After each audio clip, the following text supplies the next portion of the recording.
looking at the all defensive first team and second team got released today. And I know that you have a couple of thoughts about it.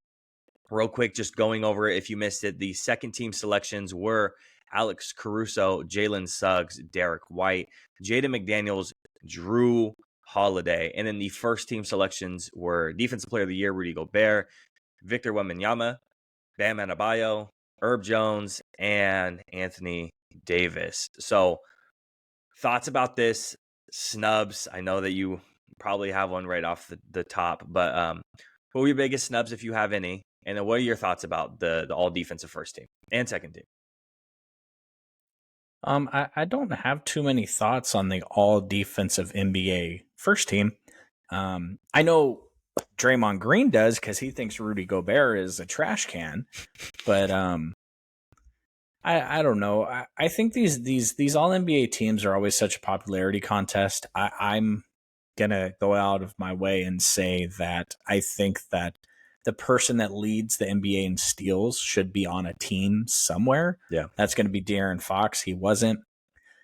But you know what? The guy who had like 58 straight double-doubles this season didn't even make the All-Star team. So these teams continue to be a popularity contest. It's too bad that they are, because there's a lot of stuff with these players that are tied to these teams contract-wise. We saw Tyrese Halliburton play through injuries this season just to try to hit that 65 game mark so he could qualify for all NBA teams, so he can get more money people full on in his questioning contract. if Tyrese Halliburton was a star, if it was a fluke for the first half of the year. Ridiculous. Yeah.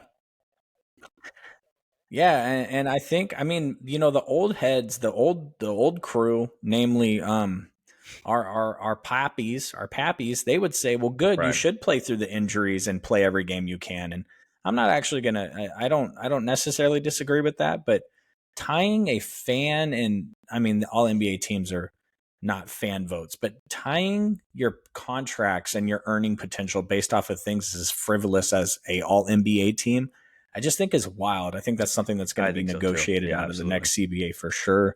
And because you know, you have these the NFL is like, okay, well, we're just going to make the salary cap next year $450 million or whatever we want it to be, because we're just going to make money hand over fist and it's not going to matter. And then the NBA is like, no, we got this new apron and we got this next apron, and if you're over the second apron, then you can only sign minimal scale contracts, and then we're going to tax that at 4-1. The NBA is like, no, don't spend money on players.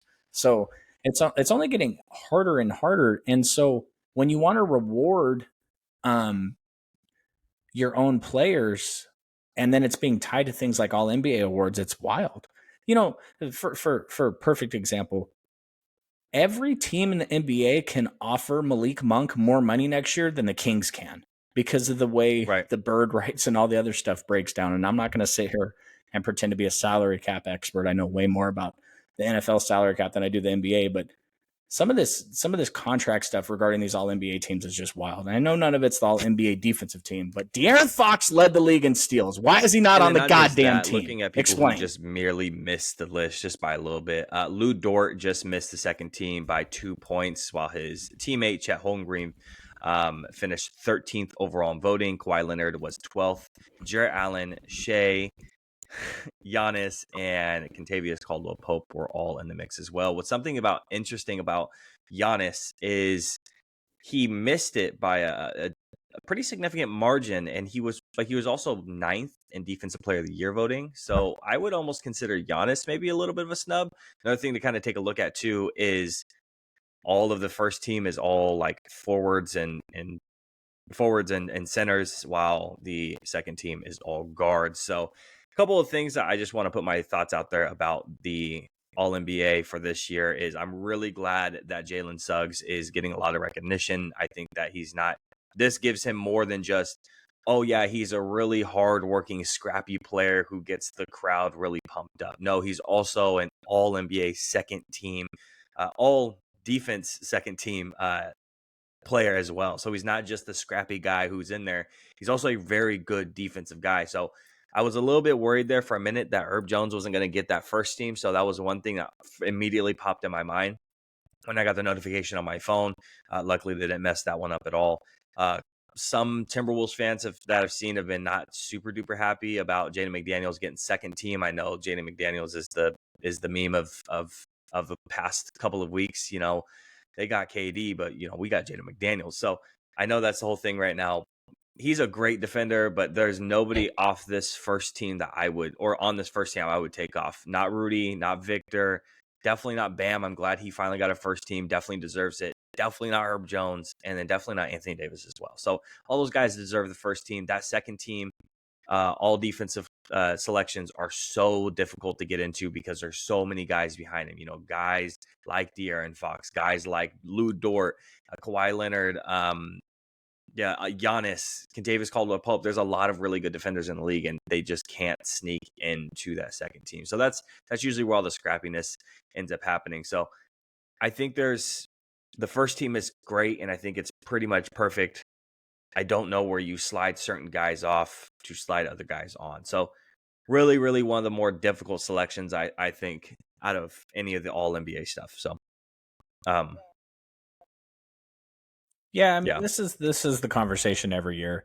I can yell that De'Aaron Fox or Domantas Sabonis weren't all-stars this year, and then you say to me, okay, take someone off the team for them, and it's like, okay.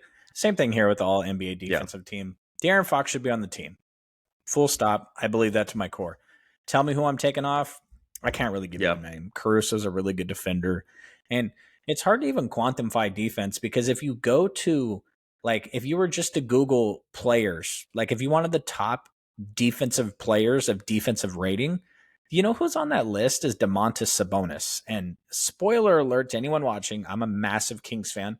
I will watch all 82 games every single year, except for the ones that I turn off because I'm pissed. Domantas Sabonis is not a top 25 defensive player in the league. Now,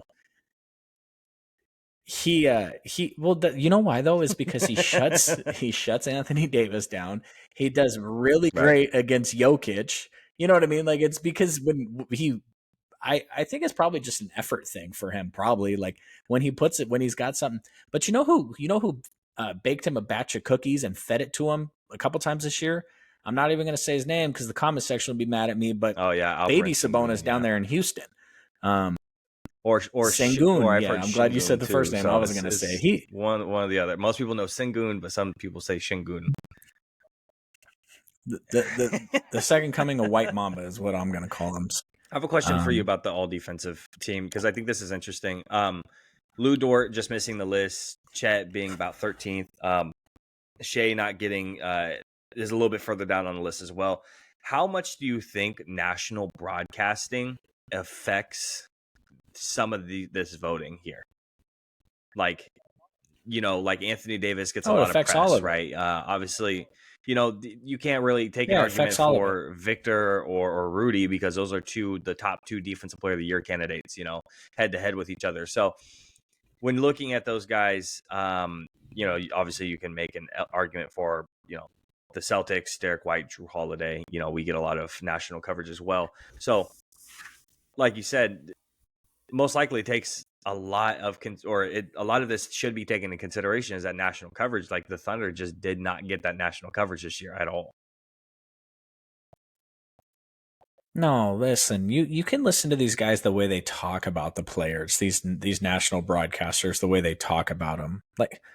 The Oklahoma City Thunder were a surprisingly good team this year, just like the Minnesota Timberwolves surprised everybody with the way they played defense this year. It wasn't until the back half of the season that these talking heads started paying attention to these two teams.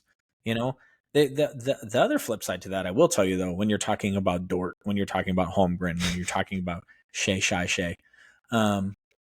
haters, when your team overall is so good defensively like that, it's really hard to pick and choose. It's kind of the flip side of Jason Tatum and MVP talks about why he doesn't get more MVP consideration because he's got so many good players on his team.